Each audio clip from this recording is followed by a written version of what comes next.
बड़े गुमान से बोल रहे हो तुम।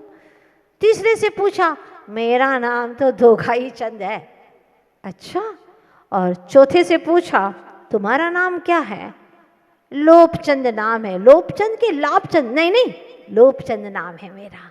अच्छा, कहाँ रहते हो तुम? गुस्सा राम ने कहा, मैं मनुष्य के दिमाग में रहता हूँ और दिमाग से उतरता हूँ, नीचे नीचे नाक तक आता हूँ। कोई अगर कह दे तो मैं कहता हूँ नाक में दम कर रखा है। तो वह कहता है राहगीर, अरे कैसी बातें करते हो, मनुष्य के दिमाग में तो बोधि नाम की एक महिला रहती है और तुम कहते हो मैं रहता हूँ। अरे वो सब बेकार की बातें हैं। जब तक मैं रहता हूँ ना गुस्सा राम, क्या मजाल की बोधि वहां आकर के रह जाए? वो रह ही नहीं सकती है। दूसरे गुमान चंद से पूछा, तुम कहाँ रहते हो? मैं मनुष्य के आंखों में निवास करता हूँ। अच्छा, पर वहां पर तो मैंने सुना था कि मृदुता निवास करती है। मृदुता? अरे मेरे आगे तो उसकी चलती ही नहीं है, बिल्कुल नहीं चल सकती। मैं रहता हूं तब तक वो फटक नहीं सकती वहां पर। जब तक मान है तब तक मृदुता आ नहीं सकती। तीसरे से पूछा, तुम कहाँ रहते हो? उसने कहा, मैं धोखा चंद हूँ और मैं मनुष्यों के हृदय में रहता हूँ। किसी को पता नहीं चलता, कानों कान पता नहीं चलता, अगले क्षण क्या षड्यंत्र रचने वाला हूँ, ऐसा काम है मेरा। लेकिन वहां पर तो ऋजुता निवास करती है, लेकिन वहां पर तो शुचिता निवास करती है। मेरा पेट इतना बड़ा है, हाँ, मैं तो सारे पापों का बाप हूँ। बाप, लोभ पाप का बाप है। बहुत बड़ा पाप है, पेट है मेरा। जो मिले हजम करता जाता हूँ, जो मिले हजम करता, लाओ लाओ लाओ लाओ, और का कोई चोरी नहीं है। कितना चाहिए? और बहुत सारा चाहिए, सारी सारी दुनिया का मुझे मिल जाए फिर भी तृप्ति नहीं है। अंत में सब छोड़ करके जाएगा, एक भी कोड़ी लेकर के नहीं जाएगा। आपको मैंने पहले ही बता दिया है कि एक परमाणु मेरा नहीं, सिर्फ एक अकेला आत्मा जाएगा। लेकिन सब इकट्ठा कर रहा है, क्यों, किसके लिए? प्रश्न है, पता ही नहीं आज तक। लेकिन ये सब कुछ इकट्ठा कर रहे हैं, धोखाधड़ी कर रहे हैं। और आचार्य भगवान कहते हैं कि सफलता अगर मिल जाती है, और वो भी क्या, लोभ करता है सबसे पहले, तो लोभ करने के लिए फिर वह लोभ से माया करता है, और मायाचारी इससे अगर सफलता मिल जाती है तो उसको मान कषाय उत्पन्न हो जाती है, और मान पर ठेस लगती है तो उसको क्रोध आ जाता है। लोभ पकड़ में आता नहीं है। इसीलिए कहते हैं ना कि डॉक्टर जो भी लिखे, दवाई जो भी लिखता है वो तुम खरीद लो, इसीलिए कि दवा विक्रेता जी सके। जो भी डॉक्टर दवाई लिखता है वो आप खरीद लो, पहले तो ये कि वो डॉक्टर जी सके, है ना। फिर वह दवाई लेकर के आ जाओ, खरीद करके आ जाओ। क्यों? दवा विक्रेता जी सकेगा, लेकिन खाना मत। अगर जीना है तो तुम खाओगे नहीं, खाओगे तो जी ना पाओगे। क्या लोभ वृत्ति पल रही है, जैसे तैसे कैसे भी आए, हाय मुझे तो पैसे चाहिए। तो लोभी हमेशा अभाव में ही जीता है। जैसे कि 32 दांत में एक दांत टूट जाए तो जुबान बार बार वहीं जाती है, अभाव खलता है। थोड़ी सी कमी हो तो वो और मिल जाए, वो और मिल जाए, रूप सौंदर्य मिल जाए, धन दौलत मिल जाए, परिवार अच्छा मिल जाए। अरे भाई, सब कर्मानुसार मिलता है और कर्म भाव के अनुसार चलते हैं। इसलिए अपने सबसे मेन स्विच है अपने भाव। भाव को सुधार ले, सब सुधर जाएगा, और भाव बिगड़े तो सब बिगड़ जाएगा। भूले नहीं होंगे आप वह व्यक्ति जो अब धन की चाह में दिन रात जाप करता है, प्रभु के पास में जाता है, बैठता है, क्या करे, लाचार है लोभ से। एक दिन कहते हैं कि एक देव प्रसन्न होता है और कहता है, क्या चाहिए भाई, तेरी इस बैठक से मैं परेशान हो गया हूँ, बता क्या चाहिए तुझे। उसने कहा, बस ज़मीनें दे दो मुझे, तो बहुत सारी एकड़ ज़मीन दे दो। ठीक है, उसने कहा ज़मीनें ले ले, सवेरे सूरज उदित होगा बस तब से तू जहां जहां तक दौड़ लगाएगा वो सारी जमीन तेरी, पूरा पश्चिम उत्तर दक्षिण में सारी जमीन तेरी, तेरे नाम पर। ठीक, बहुत अच्छा। खुश हो गया, भागने लगा। उसने कहा रुको रुको, अंतिम बात सुन करके जाओ। महत्वपूर्ण बात यह है कि सांझ ढले, सूरज अस्ताचल की ओर जाए, इसके पहले तुम्हें घर लौट आना है, वरना तो सुना ही नहीं उसने और भागा। घर पे काम हो गया अपना, क्या लेना देना। फिर घर पे भागा और रात बड़ी मुश्किल से बेचैनी से कटी, क्योंकि भीतर भी अब सोच रहा था ख्वाब एक से एक बड़े। कितनी चैन से जीता था, 4 बीघा जमीन थी, चैन से जिंदगी आती निकल रही थी, गुजर रही थी। चैन से सोने वाला ज़्यादा अच्छा है या सोने की चैन वाला? हाँ, चैन से सोने वाला। सोने की चैन भी हो और चैन से सो ना पाए तो किस काम का। चैन से सो ना पाया, रात भर वह जगता रहा, अब मैं इतनी बड़ी जमीन का मालिक हो जाऊंगा। सवेरा हुआ, सूरज की किरण फूटी, दौड़ना शुरू किया पूर्व दिशा में। खूब सारी जमीन दौड़ता गया, चलूंगा तो कम नपेगी ना, दौड़ता गया। दक्षिण में गया, पहाड़ के पहाड़ लांग गया। पश्चिम में जाने ही वाला था, बहुत सुंदर सुंदर बाग दिखाई दे रहे थे। सोच रहा था इनको सबको नाप लूंगा मैं, लेकिन शाम ढल चुकी थी, सूर्य अस्त हो चुका था। एक साया आया और उसने उसको पकड़ा, कहा मैंने वार्निंग दी थी तुम्हें, वरना तुमने सुना ही नहीं, अब तुम्हारी मौत आ चुकी है। सारा धन, सारी जमीनें किस काम की, सब खत्म।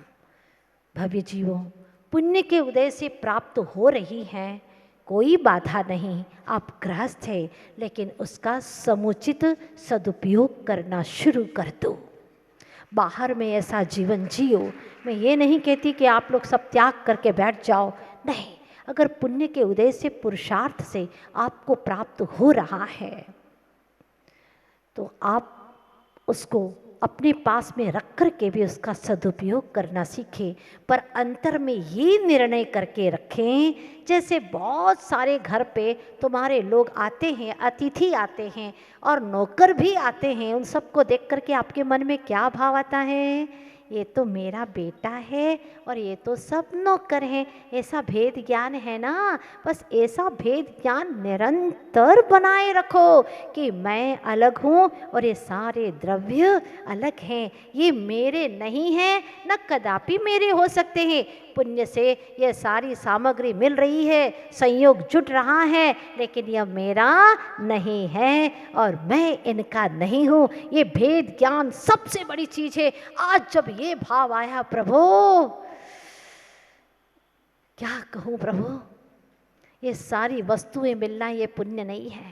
ध्यान से सुनना, ये सारी वस्तुएं मिलना पुण्य नहीं है। घर, जमीनें, जायदादें मिल जाना पुण्य नहीं है।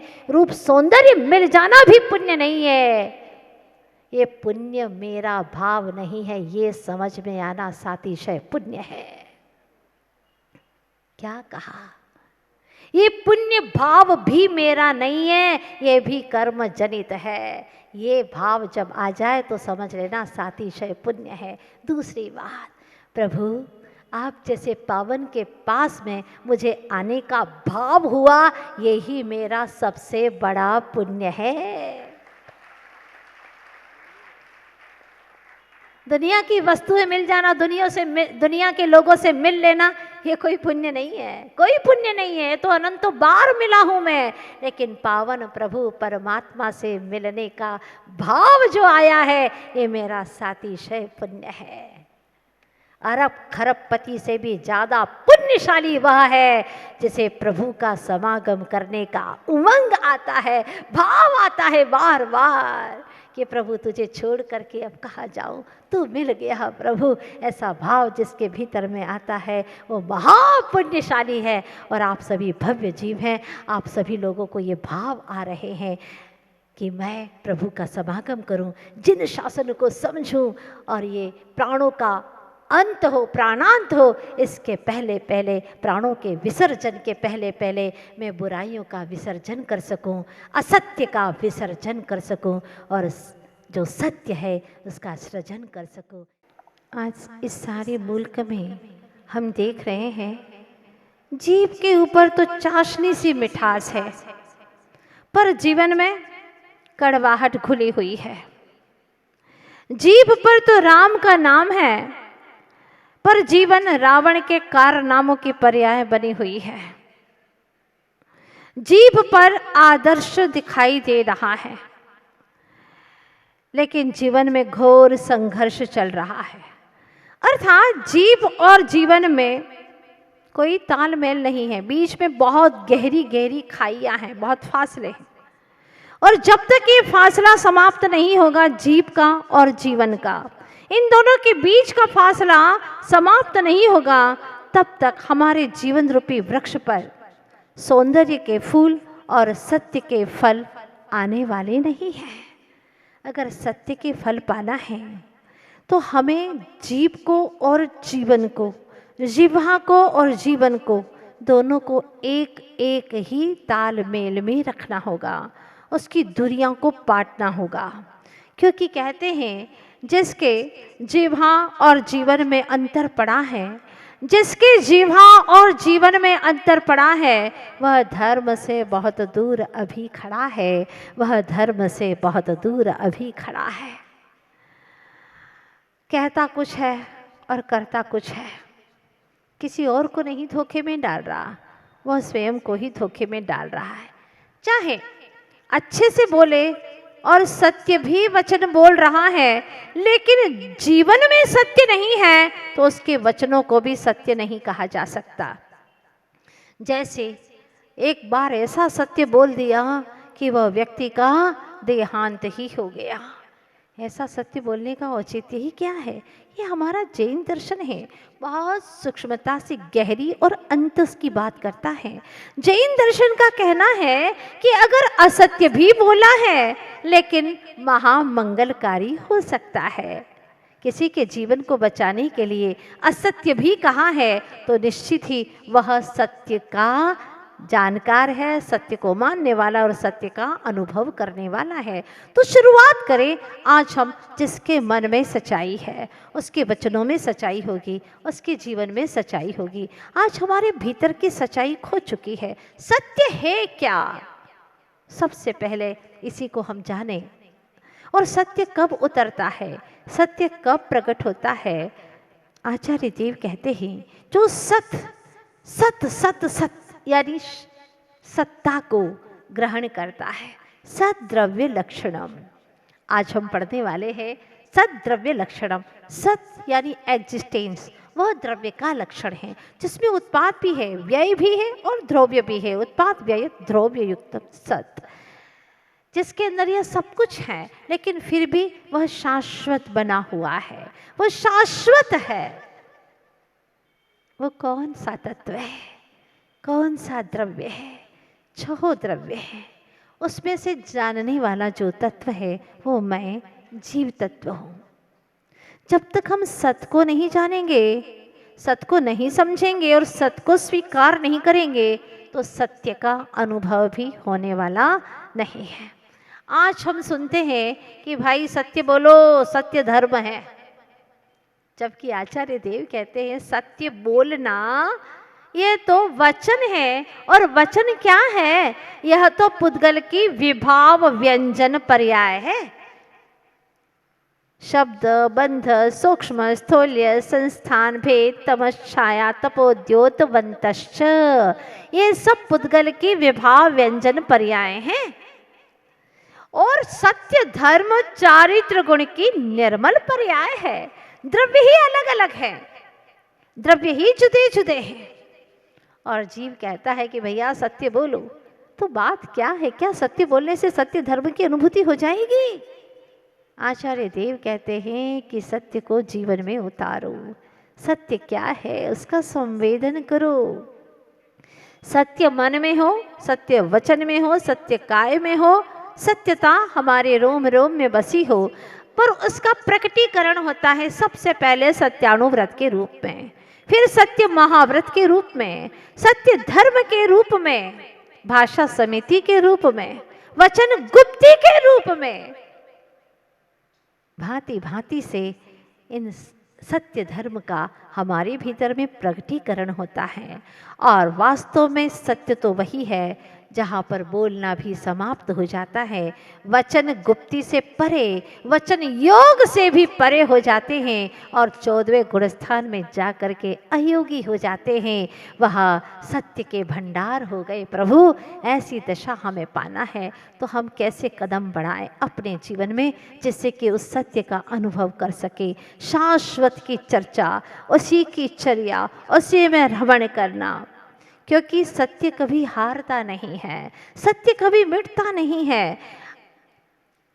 आज मन में विचार आया कि मेरी सत्ता को मिटा दे ऐसा 3 लोक में मेरा कोई शत्रु नहीं है।